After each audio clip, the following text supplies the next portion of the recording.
Bitta odam bo'lgan ekan, shu shaytonni qo'lga olish uchun 40 yil harakat qilibdi-da.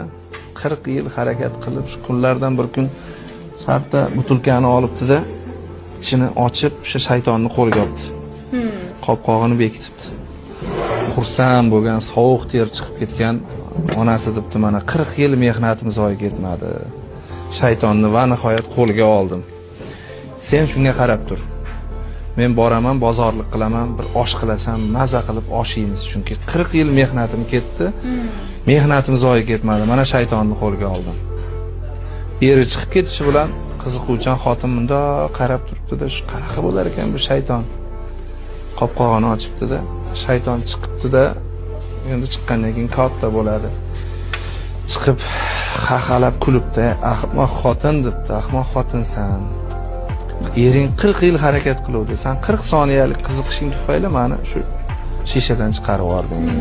Ahmoq ekansan" desa, xotin bir qarab qo'yibdi, pinagini ham buzmay yana ishini qilishda davom etaveribdi. Keyin jahli chiqdi shaytonni, "Ey" debdi xotin. "Sen afsuslanmayapsanmi? Eringni 40 yillik mehnati ketdi" desa, "Bundoq qarab. Sen uyalmaysanmi?" debdi. "Nimadan uyalishim kerak edi? Yolg'on gapirishdan. Menga yolg'on gapiryapsan. Birinchidan bu shishaga sig'maysan. Ikkinchidan sen bu shishaning ichidan chiqmading, qayerdandir paydo bo'lding, meni aldayapsan" debdi. Keyin shaytonni jahli chiqibdi, "Menga ishonmayapsanmi?" debdi. "Hozir ishga kirib ko'rsataman" debdi. "Kirolmaysan, sig'maysan" debdi. Shayton jahl ustida shartta butilkaga kirgan ekan, ayol oldinda qopqog'ini yopib qo'yibdi. Yana ishida davom etaveribdi. Keyin shayton Allohga yuzlangan ekan. "Ayolni yaratar ekansan, nima qilarding meni yaratib?" degan ekan.